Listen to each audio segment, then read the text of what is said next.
Reciban un cordial saludo, preciosos estudiantes. Quien les habla, Jefferson Botache. En este espacio nos reunimos para una actividad que he denominado Ven el juego de los conjuntos y sus operaciones secretas. La importancia de operar conjuntos.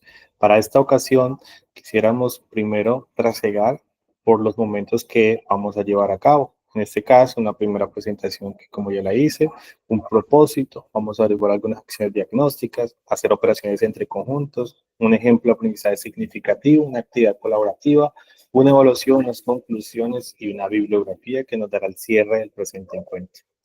En ese sentido, hablaríamos del propósito, que es lograr que ustedes, estudiantes de primera matrícula, fortalezcan esos aprendizajes de las operaciones entre conjuntos por medio de diagramas de Venn. Este ejercicio nos permite a nosotros potenciar el aprendizaje de los conjuntos a una idea más general que sería operaciones entre conjuntos.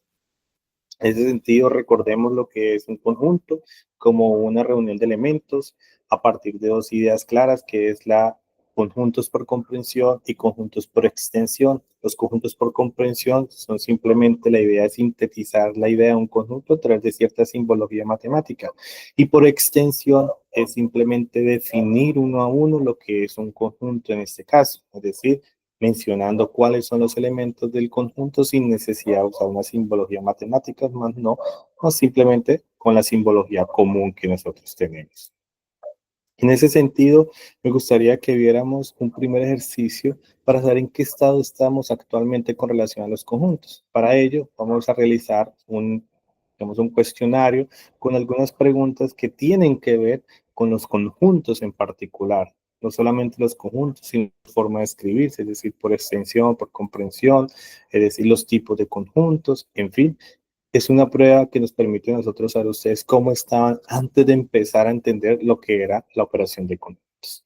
En ese orden de ideas, una vez realizado este ejercicio, vamos a definir lo que es un conjunto, en este caso, desde las operaciones. Y vamos a tocarlo desde 5 ideas. La primera idea es lo que es la unión de conjuntos, la intersección como segunda, la diferencia, el complemento y la diferencia simétrica. Me gustaría definirlo de forma tradicional, pero no es el caso. Vamos a hacer uso de algunas herramientas digitales. En este caso, quiero referirme a un laboratorio digital. Este laboratorio, que se llama Online Labs, nos permite a nosotros ilustrar lo que son las operaciones entre conjuntos.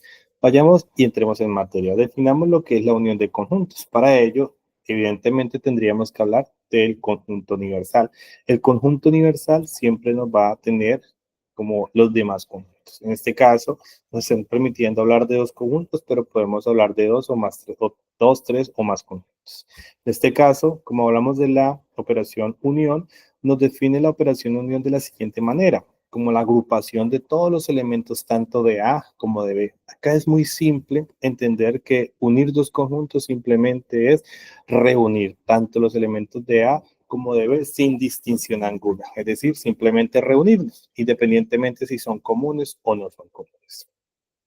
Para el caso de la intersección, este elemento cambia un poco. Nuevamente hablamos del conjunto universal, nuevamente nos hablan de dos conjuntos, pero recalco, pueden ser más de dos. Y acá, al definir la operación intersección, debemos entender con claridad que hay algo que los define. Y eso que los define es que ellos tienen elementos en común. ¿Cuáles son los elementos en común?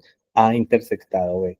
¿Esto qué quiere decir? Que tanto A como B tienen elementos que le pertenecen a ambos. Para ilustrar esto, vamos a verlo desde una perspectiva un poco numérica. Si nosotros vemos el conjunto A se compone de 3 elementos y el conjunto B se compone de 4 elementos. En este caso, tanto A como B tienen elementos en común. ¿Cuáles son los elementos en común? 6 y 8. 6 y 8 hacen parte del conjunto A y del conjunto B. Por lo tanto, están unidos por esos dos elementos. En consecuencia, cuando hablamos de operación de conjuntos de intersección, debemos entender que ellos tienen algo en común. Mira que el 5, el 7, el 4, 81, el 15, bueno, en el caso del 5, el 7 y el 4, no son comunes a ninguno de los dos conjuntos, por lo tanto están por fuera. Si los quisiéramos unir, sí podríamos unir todos los dos conjuntos, pero como estamos hablando de la intersección, lo que les corresponde, en este caso, 8 y 6. Hablemos del complemento de conjuntos. En este caso, para hablar del complemento del conjunto, no necesitamos sino un solo conjunto. ¿Por qué? Porque en este conjunto se definirá la operación.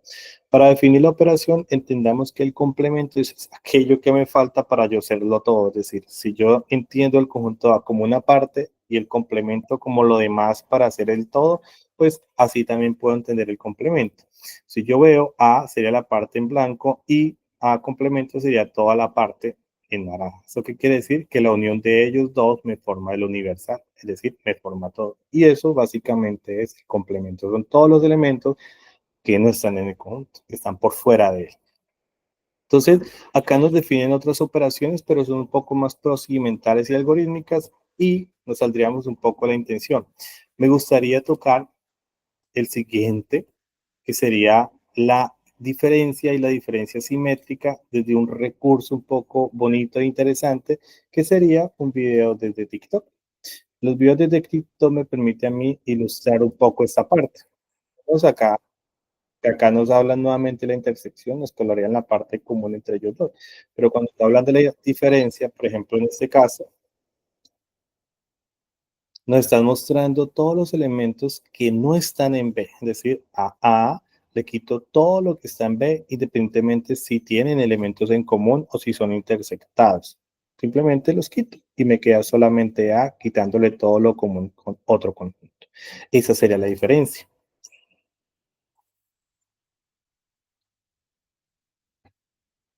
La diferencia simétrica es muy bonita porque ella básicamente tiene tres ideas: unión, intersección y diferencia. En este caso, tendríamos como una unión, porque estamos viendo que A y B se están uniendo, pero después esa intersección se la quitamos. Si es la intersección, se la quitamos, es decir, intersección y la diferencia hace parte de la diferencia simétrica.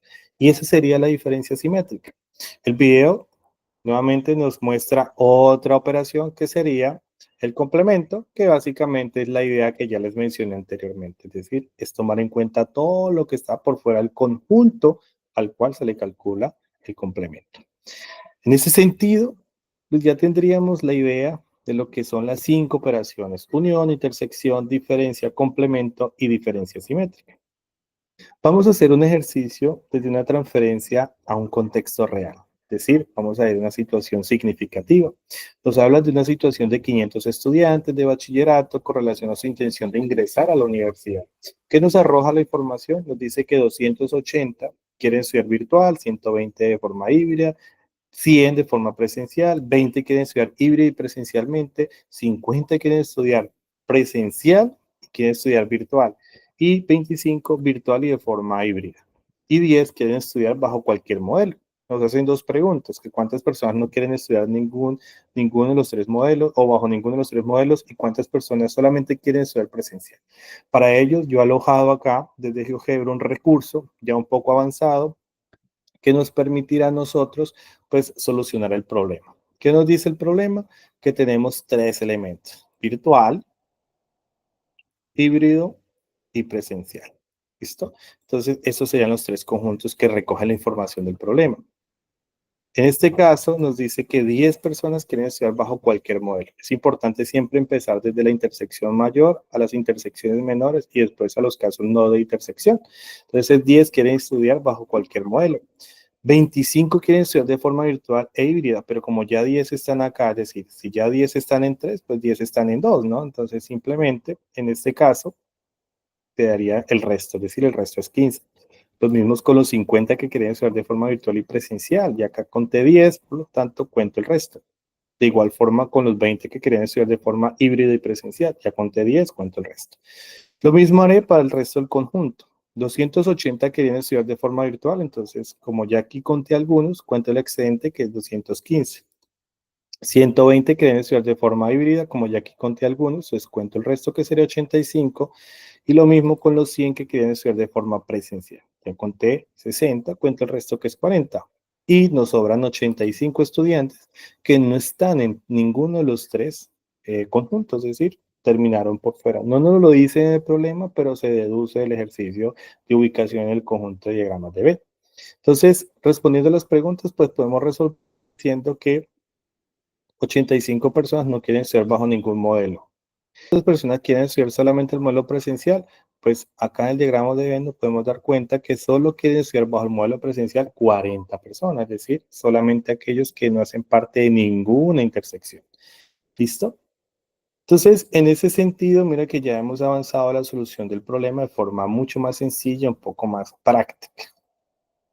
Les propongo una actividad colaborativa, es decir, en grupos de 3 personas vamos a resolver un problema que ya se los estoy alojando allí, bajo 3 ideas. Primero, organizamos un diseñador y ejecutor del diagrama, es decir, quien haga los dibujos, quien puede ubicar la información, el analista, que es el que tiene que organizar los datos, ubicar los datos, saber quién es la intersección de 2, de 3 y así, y una persona expositora, que nos comente los productos de aprendizaje y los productos que se lograron en esta actividad.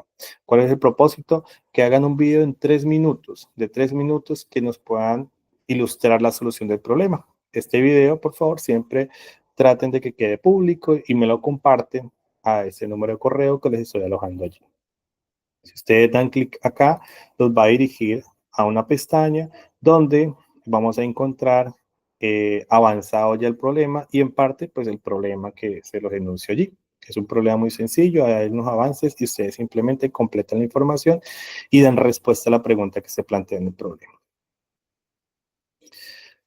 Siguiendo, vamos a encontrar y nos encontramos ya en la parte valorativa, es decir, ya en este momento hemos sabido qué es la operación entre conjuntos, bueno, qué es un conjunto, sus operaciones, la cantidad de operaciones que podemos trabajar, aplicaciones de esas operaciones. Ahora valoremos esto. Quiero hacer esta valoración bajo 2 ideas.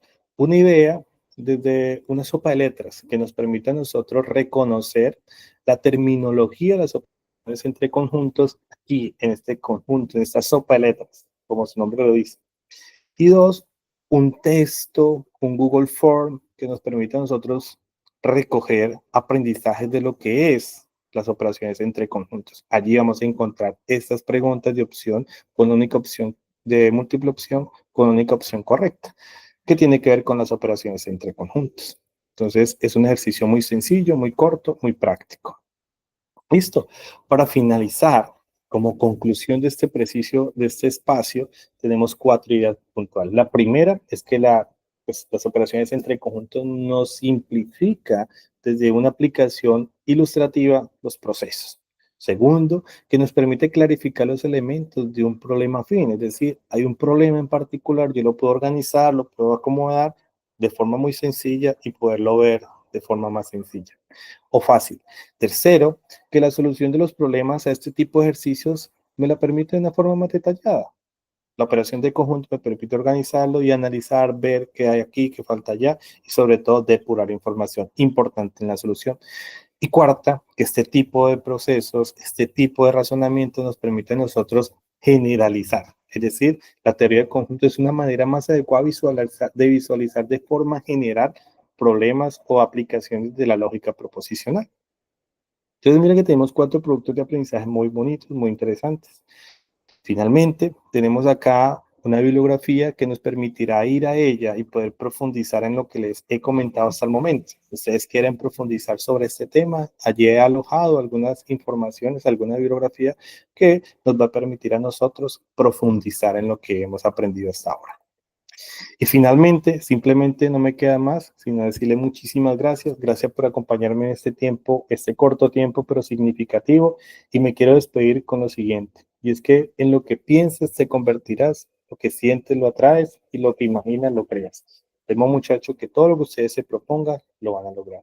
Muchísimas gracias, que estemos bien y estaremos prestos para cualquier oportunidad.